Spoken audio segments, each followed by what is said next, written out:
we saw miracles in our business that just are unexplainable. We're a small 2-3 person company in Mechanicsburg, Pennsylvania. We're getting these contracts with, we just would be in our boardrooms and just looking at each other like, well, all we can say is God opened this door.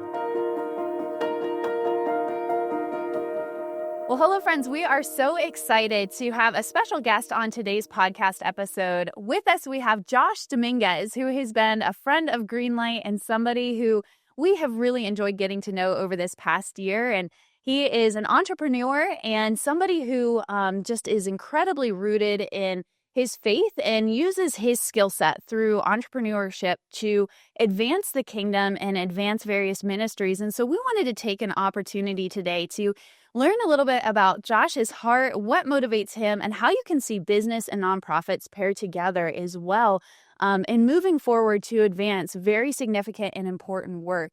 And so, Josh, we are so excited to have you on today's podcast. And Thank you. And Micah, we're very excited to have, of course, you as well. So with us, we have Micah, our Director of Development. We have Josh Dominguez, and then, and of course, you guys, I'm Jordan, if you are not familiar with who I am.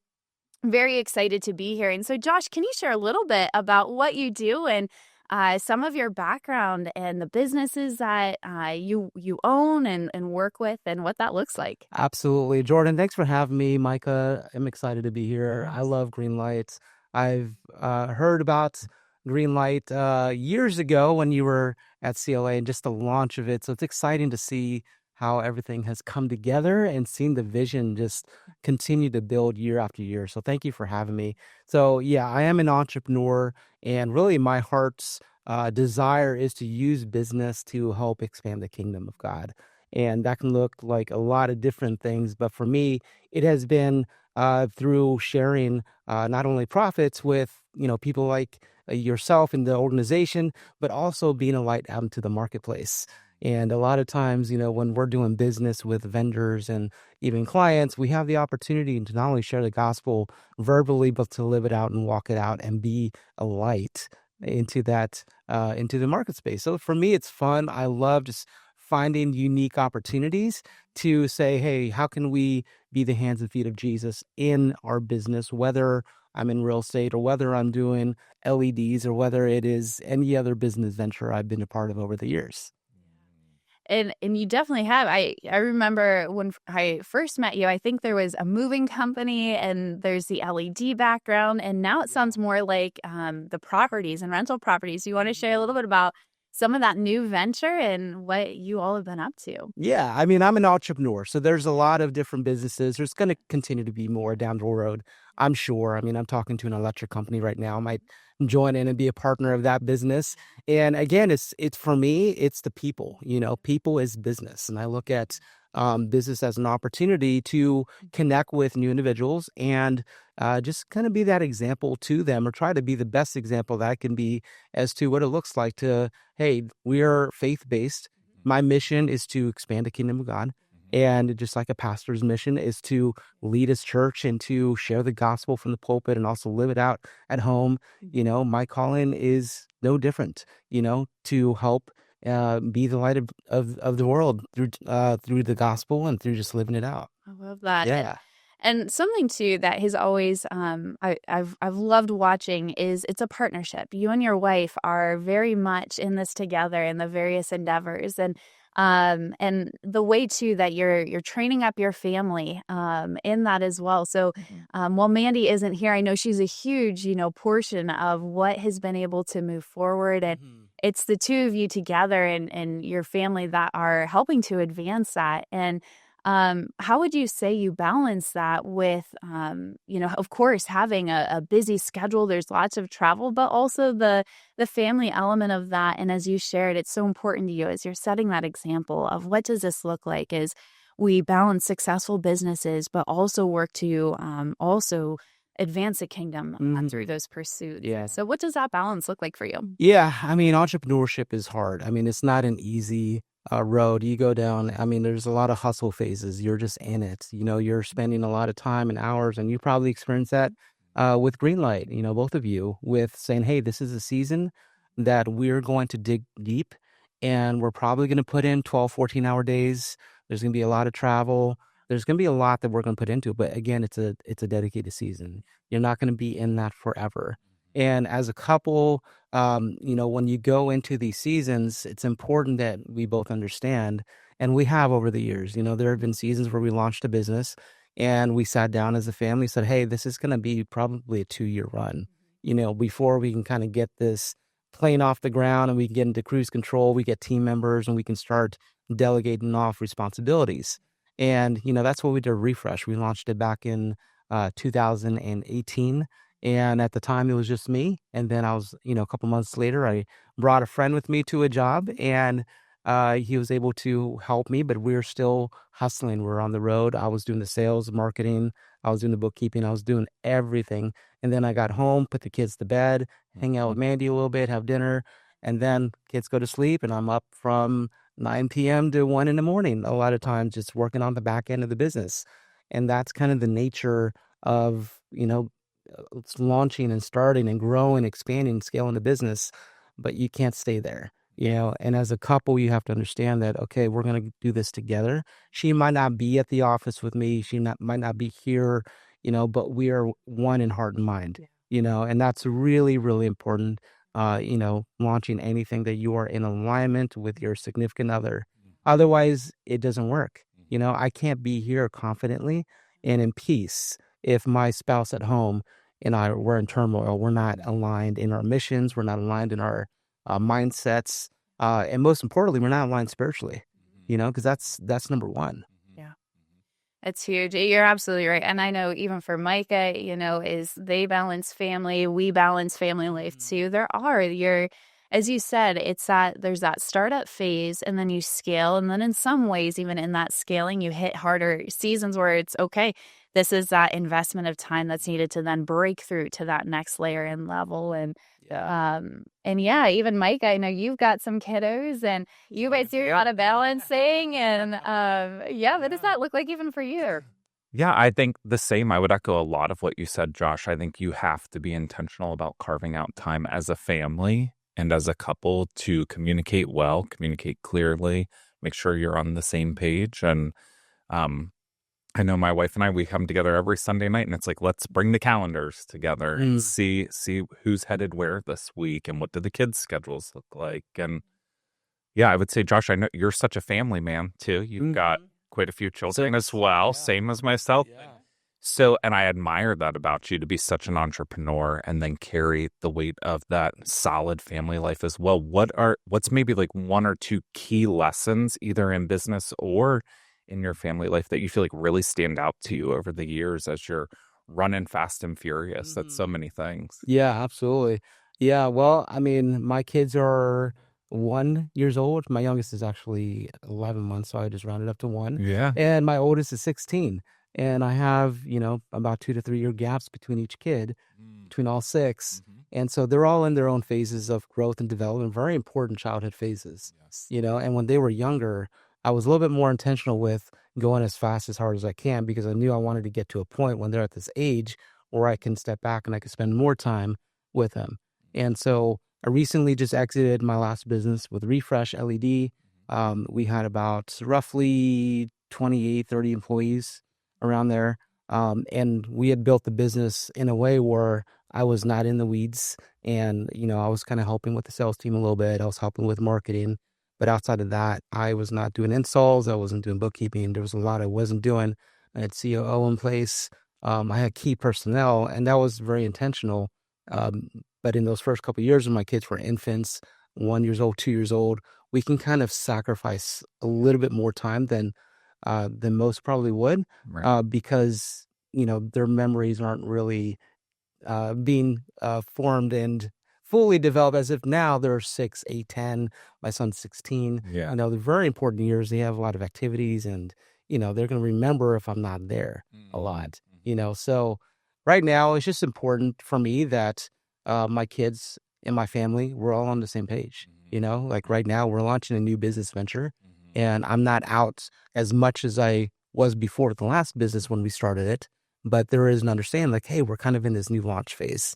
Let's do it together. What does that look like? And so when Dad is gone, going on a business trip down to Florida to visit a property or two, they understand, okay, we have goals. And I do kind of this vision cast with my family like every couple months. And we sit in the living room and I sit on the fireplace and I just say, hey guys, here's where we're going. And I apologize. I know I've been gone a little bit more, but we're building, our goal is to get 10 properties this year, or our goal is to get these Airbnbs launched by May. And, we're working hard to get it done. We got a lake house project that we're renovating that's going to be done in October.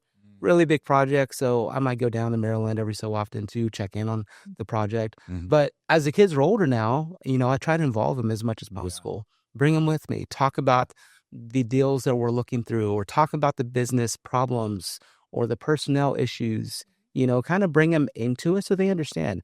And over the years, they've just heard so many conversations and they've been part of so many discussions that Mandy and I have been talking through that they could probably talk business to you and have a very good conversation. I love that.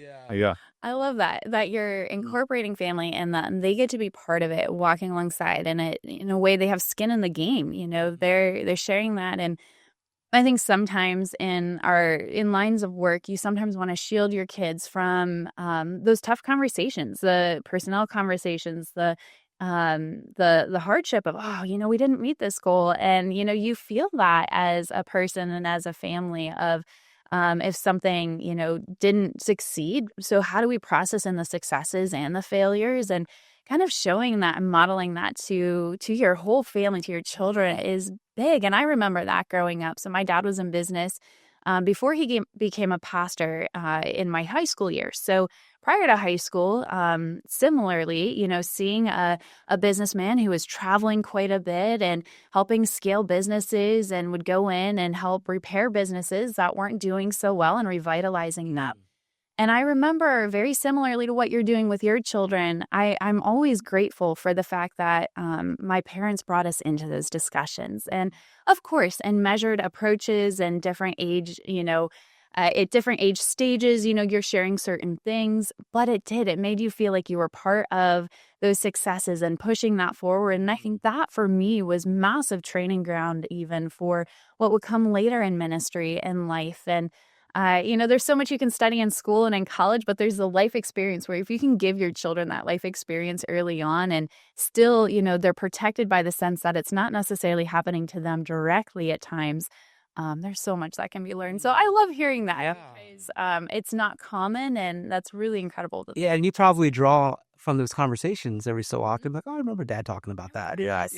So these terms and phrases and marketing and branding, and you're like, yes, now I'm actually applying that here. Here's what it is. That's really neat. And can you share a little bit too? We've talked about faith and how important that is to your family and to your businesses, and all that you're doing is filtered in advancing the kingdom.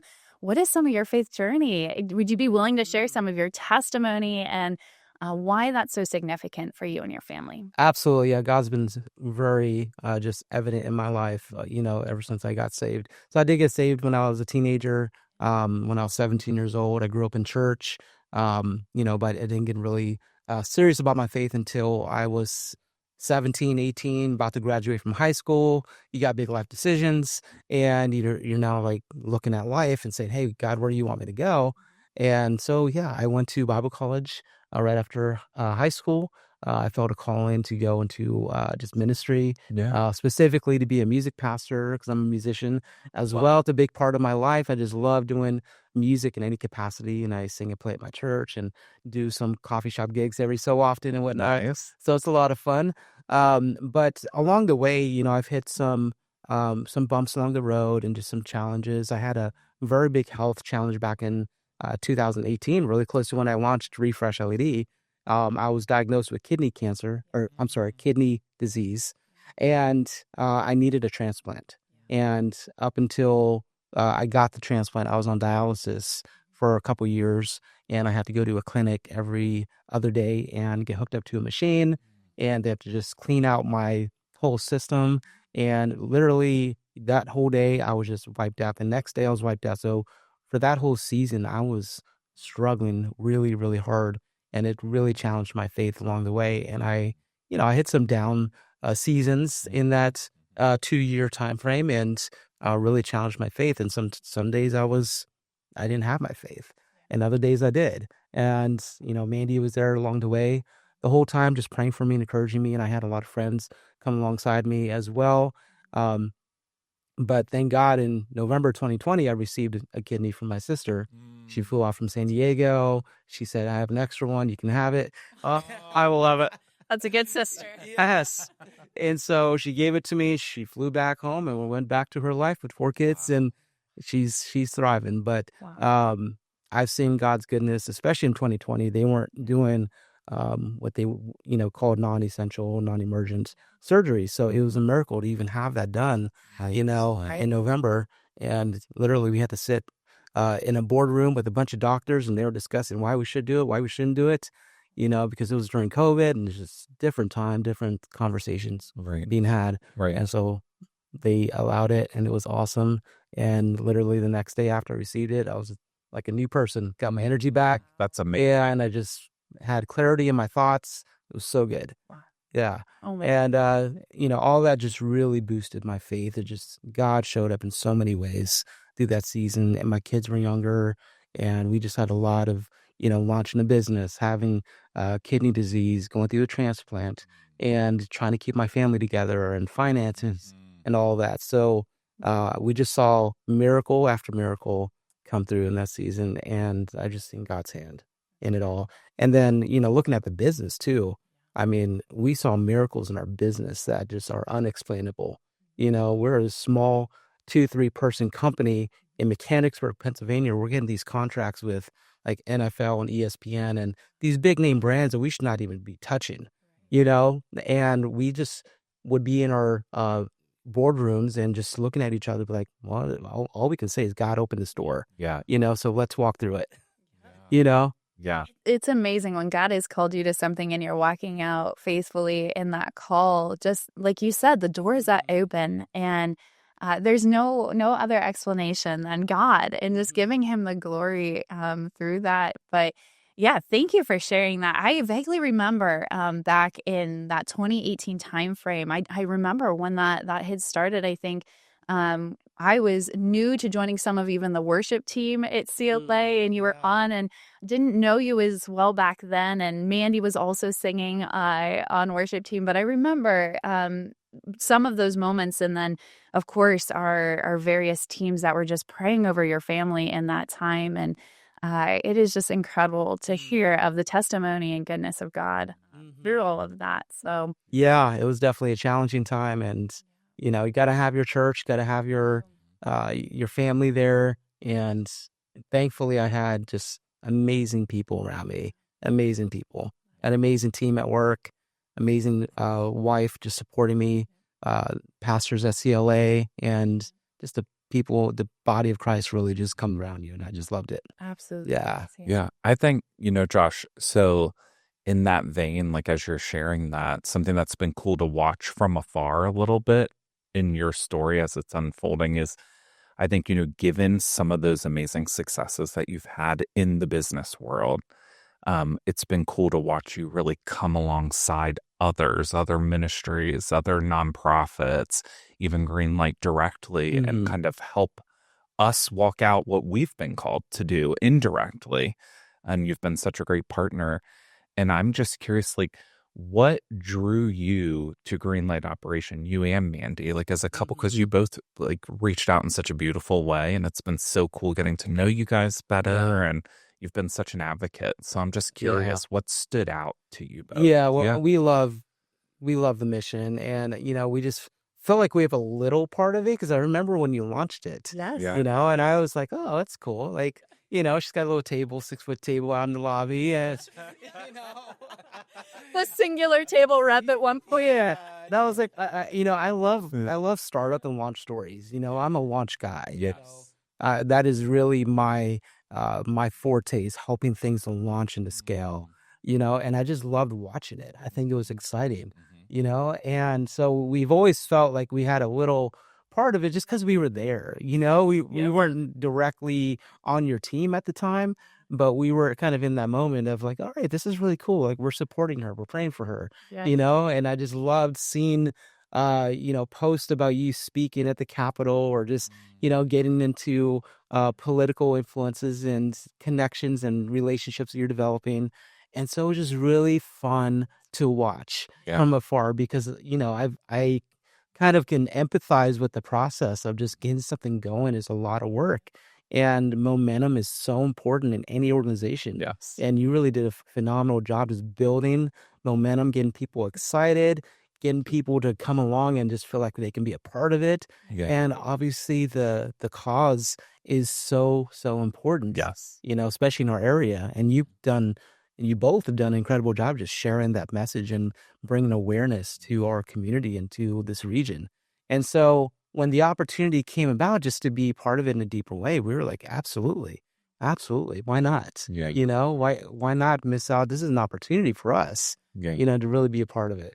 And as a business owner, what I teach my 16-year-old now is he's begging to get into business. I'm like, you got to finish high school, dude. Finish school first. He's like, he keeps saying, I want to drop out. He needs to Mark Zuckerberg dropped out of school. I was like, well, he was at Harvard and he started Facebook, and all these, you got to finish at least high school, and I tell him, when you go into business, you got to have a purpose. Money's not a big enough purpose. No.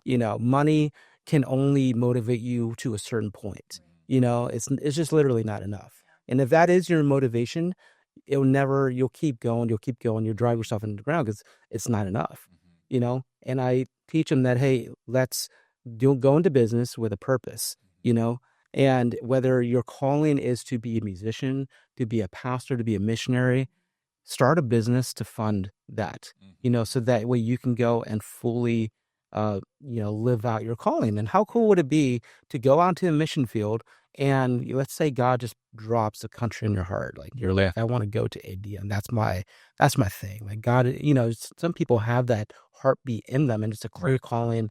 But if you don't have the funding, you're out, going all over the country, raising funds all the time. I mean, what if you didn't have to do that? What if you had a business that just fueled your ministry, And that's what I'm teaching them to do. Start real estate, start a business, start something, that way you can go all out into what God has called you to be. Yeah. It's major. And, those pieces, and thank you, for sharing all of that. I remember being, in my early 20s as I'm going out there and I'm like, who is going to listen to this chirpy, person? There's just a fire in the belly of we've got to bring others alongside. And it's such a faith builder to hear even years later, those that were there. And it's God who is laying it on people's hearts to do that. And so it means a lot to hear some of those full circle moments of, wow, there were people that were there at the beginning that heard that and their hearts were stirred. Because there are some seasons you're like, does anybody else, hear that or get this? And it's such a faith builder and a beautiful model too of how the community and the body of Christ comes together to edify and to encourage and lift one another up to advance the kingdom in various ways. And so thank you for sharing that. Absolutely. But I love that too. The lessons that you're putting on the hearts of your children, and here's what you can do. But the reality is, for nonprofits, it's a big piece that can kind of be that taboo element of nobody wants to talk about the fact that you need money to advance the work that is happening. The home can't open without funding. Survivors can't be reached or have counseling services without that funding. And we don't believe that it's the government's job to fix everything or pay into that. And that's where we've seen how those who have very generous hearts and very generous spirits are able to help individuals, flourish and move forward in a renewed and new life. Yeah.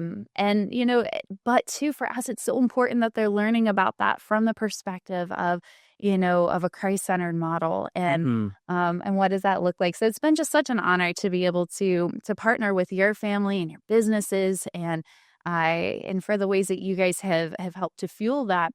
And so what are ways that you have seen even in the past few, years, whether it was from the beginning or recent year, of ways that other business owners can come around or strategically help support the mission of Greenlight operation and the advancement of the anti-trafficking movement. What are some of those opportunities that you've even seen as somebody who's not necessarily in the thick of it, where day in and day out, sometimes you can get blinders on certain opportunities, but what are you seeing as an entrepreneur, some of those opportunities? Well, I mean, if you're a local business here in the central Pennsylvania area, I mean, absolutely.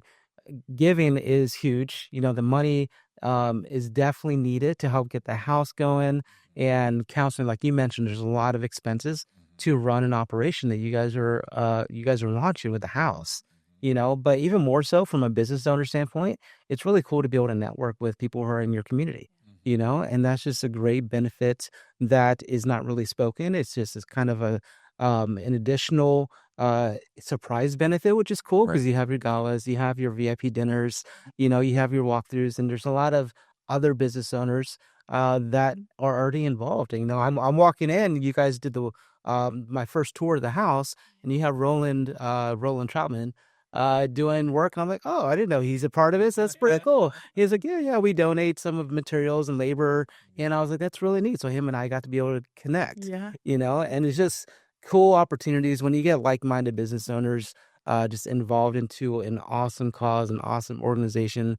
And then you see other businesses that you just didn't know were there, or some that you did, and you get to reconnect with them. It's a cool thing. And I think there's a lot of synergy there that could happen. Special. Yeah. It's a very unique community in that of, it's in a way kind of that family community subgroup of fueling that forward and that commonality. That is, you're always surprised at different things. And even for us, we're like learning of various connections of who knows who. And then it just becomes, we're all part of, the family here. Yeah, and especially right now, I mean, people love being a part of a launch story. Yeah. You're not investing in some massive, organization that's been around for 200 years.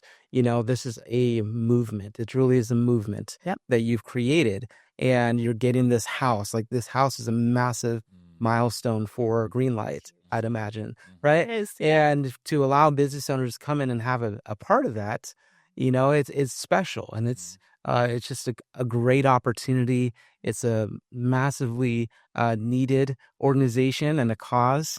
And when you can connect the businesses and the employees of that business to the organization, I think it's a very special thing for the business. Yeah. Yeah. Yeah. 100%.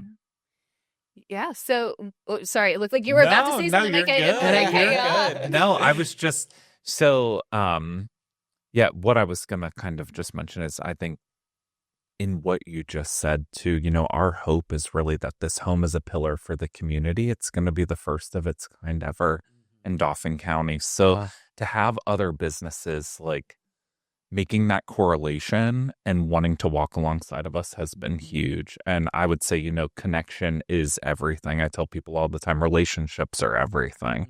As you're meeting with people, as you're growing a business, as you're growing an organization. And so we just, we truly appreciate you saying that and being a part of it. Absolutely. Yeah. Absolutely. I mean, if you're out there, you're a business owner, I mean, it's great to pick one or two causes that you can really link arms with, rather than you have 15 that you kind of give, here and there to people that you don't really know who work in that organization, and I think they're all great. But when you really can get to know the people who are running the operation, and they're running the programs and are going and speaking to Congress or to politicians, I mean, that's a unique opportunity. And I just would rather go all in with one or two, really link arms with something I believe in, rather than just, okay, let's give to some nonprofits so we can get our tax deduction and feel good about it. Right.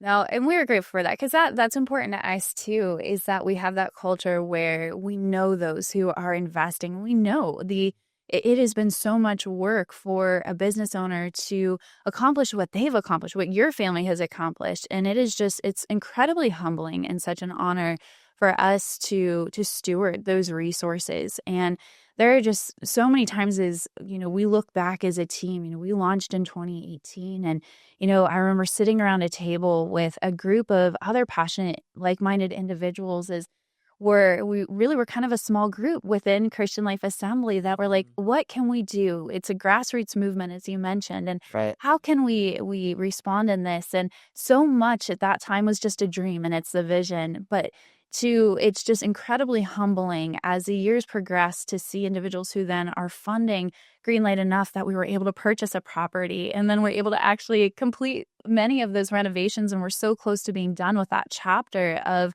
the Restoration Home's history, which is just even wild to think about that is coming to an end. But it's through the faithfulness of people who have given. And so for us, it is, we have many moments as a team where we are just incredibly humbled, and we pray over, our donors, and we pray over our volunteers and others who are a part of the mission and advancing it. But yeah, just even knowing for us, it's very important that we have that relational dynamic, and it's not like you said, where you kind of give to groups that you don't know, and it can sometimes feel transactional in that way. It can be very cold and distant, but for us, and I guess it's kind of a warning to anyone who gives, we want to be in relationship and connect, respecting within what is wanted. But Yeah. that's very important to us too. If there's that relationship. Absolutely. And thank you for giving us the opportunity to be part of it too, because there's not a lot of, like you said, it's the one of a kind in Dolphin. I mean, first ever home like this. Right. Right. And it's really neat to be part of a first ever. Yes. Yeah. Yes. Very grateful. And so, Josh, I know your family, we talked about it a little bit in the beginning. You have a lot ahead of you, new endeavors that you're diving into with new rental properties, Airbnbs, and it sounds like things are not slowing down anytime soon, which is great. But what are ways even our listeners can support even your business as they might think about, because we talk about it a lot, money talks and what we invest in. We tend to talk about it a lot on the demand side with human trafficking. And when you're buying into things that are fueling human trafficking and modern day slavery, obviously don't do that. But also, what are ways that consumers can support good businesses that are giving back, that are investing in organizations like Greenlight Operations? So what are ways those that are listening can even support your businesses, knowing that it's giving back to the community? Absolutely. Absolutely. So right now, the company that I'm spending time building is Creative Home Pros. We're putting purpose to the properties. And for us, we love helping people sell their house. We're not realtors, but we are investors. But we buy properties using creative financing, and we've been able to help a lot of struggling people who either can't keep up with their payments or have major life occasions happen, or problems, or whatever it may be. We've been able to see a lot of really cool things happen. We had a property in Tampa, Florida that we own now, and the military family, they had to relocate to North Carolina for it was a job opportunity that they just could not turn down. So they took the opportunity. They already found a home out there. They were expecting to sell their house in Tampa and just couldn't sell it. There was just a lot of issues with the home, and we were able to come and buy it at their asking price, fix up the property, give them monthly payments. They were extremely happy. The realtor was extremely happy, and we just came. But that's why we have creative in our name, because we have a lot of creative ways to find solutions to problems in real estate. Yeah. And so for us, if you're somebody looking to sell your house, we would love to talk. In addition, if you would love to get into real estate in general, I love helping people get into real estate. Whether you're a pastor or whether you're a teacher, it doesn't matter what it is. I think what I mentioned earlier, to live out your calling, to live out your purpose, and to have additional streams of income, especially in this day when, it just costs so much to do everything. Yeah. And it's important to develop second or third streams of income. And I'd love to help people do that. Yeah. And yes, we do give to organizations like Greenlight. And our overflow will go into organizations like yours, because we believe in it. Yeah. Well, Josh, thank you so much for sharing your heart. And so, friends, Creative Home Pros is where you want to go and check that out. And Josh, thank you for being willing to share some of your heart today, and allow others to learn of ways that they can even come alongside and support Greenlight Operation and your endeavors. And it is just so great to connect with you again. So thank you. Absolutely. Thank you for having me. And I would just say again, if you're a business owner out there listening, definitely get involved with Greenlight Operation. And that doesn't matter if it's $100, $1,000, whatever it is, you can get on ground level with this organization. I'm sure you'd be open to give people walkthroughs and just share the mission. Yep. But again, there's a lot of organizations out there you can give to, but none as unique as Greenlight Operation, because they're doing something real in central Pennsylvania, and it's going to bleed over into a national movement. I can already sense that. And to be able to get involved right now is such a unique season for you guys. So I just would highly recommend, if you're out there listening, business owner, entrepreneur, whatever it is, give the green light. They're an amazing group of people. So Thank you. yeah, Thank you, Josh. We are so grateful. absolutely. Thank you for having me. It's an honor Our to talk. pleasure. Yeah. I look forward to seeing what God has in store. Right? Absolutely. Thank you again. All right. Thank you.